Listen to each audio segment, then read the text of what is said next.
And holy shit, Myles Garrett almost killed Mason Rudolph. All hell broke loose at the end of the Steelers-Browns game. Now, this is the only game I've ever seen a team win that they actually lost. They lost because the Browns have their biggest win of the season. They're back in it. They feel good. They beat a arch rival, and then, they lost their best player probably for the rest of the season because he went absolutely insane and tried to smash Mason Rudolph's skull in with his own helmet, with Mason Rudolph's own helmet. Can I just say, and I don't want to make this about us, or you actually had the Browns, but I think that everyone should be refunded who had the Steelers because I wanted to start this show by saying Mason Rudolph has a huge fucking face and is a terrible quarterback and is not the guy in Pittsburgh, and he's the classic quarterback where every time he drops back, if you're a Steelers fan or you bet on the Steelers, you're like, oh, fuck. Yeah. Only bad things can happen, but I can't say any of that stuff because he almost died. Because he got hit in the head with his own helmet. He robbed me. Now, here's the thing. I was prepared to say something similar. I was going to say, I'm not going to say it now, but I Don't say it, but say what you would have said. I was going to say, I'm not going to say it, that Mason Rudolph is at best a perfectly average quarterback under the best conditions possible. So, like, if he was playing in a dome when it's 70 degrees and all his relatives make up the entire stands, it's only his relatives watching. He's playing against Baylor's defense, against a Big 12 defense. He can be a perfectly average quarterback, but I can't say any of that right now. What I will say is, unpopular opinion, you shouldn't be allowed to take another player's helmet off and try to kill him with it. Yeah, I think that was... Maybe that makes me soft. Maybe I'm a snowflake.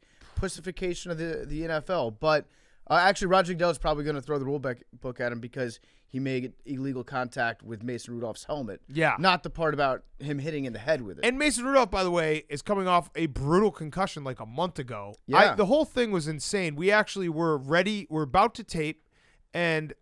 in my gambling degeneracy, I had bet the Browns second half. So I was like, hey, can we watch the end of this game? I want to make sure that I win this.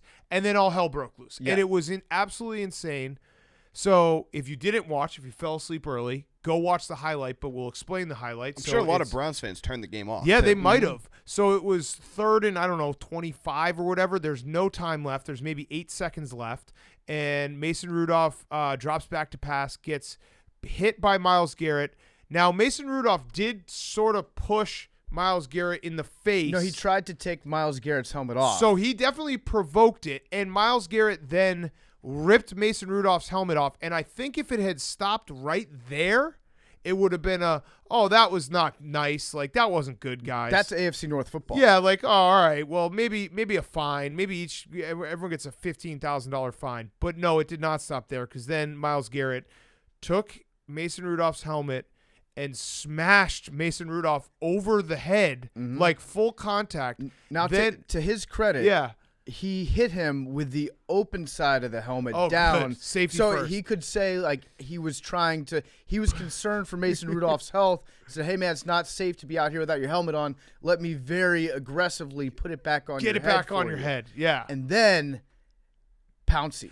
Then Pouncey happened. Shout out Mike Pouncey. Mike Pouncey. The Pouncey brothers, they have to be the most ride or die guys in the world because let's just go back in time here.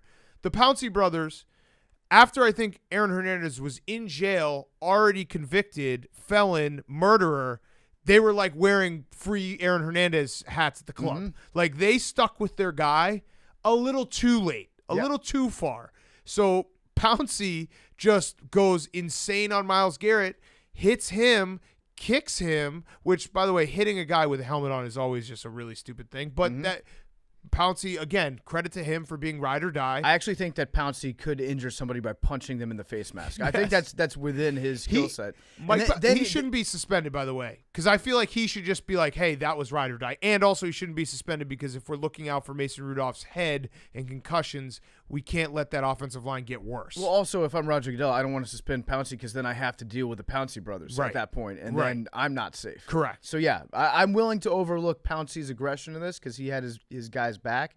Myles Garrett probably gone. I would imagine he's gone for the rest of the year. You could make the argument this was attempted murder. So there's 6 games left on the schedule. So now the Browns are 4-6. Yep. we looked it up. Albert Hainsworth is the closest corollary here. He got suspended 5 games for stomping on Garrod's head and making him bleed. Sue, who, by the way, Ndamukong Suh is off the hook as dirtiest guy in the league immediately. Yep. He got suspended 2 games for stomping on a Packer.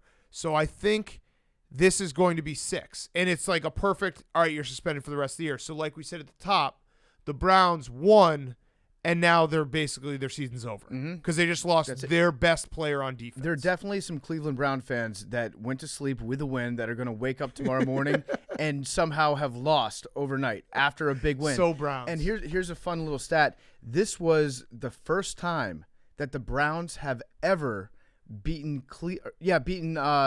Pittsburgh and Baltimore in the same season. Wow. In the history of the Browns. The new Browns. Well, yeah, because the Baltimore, in the history of the Browns. Ever, this is the very first because time they weren't that they've the done Baltimore it. Ravens.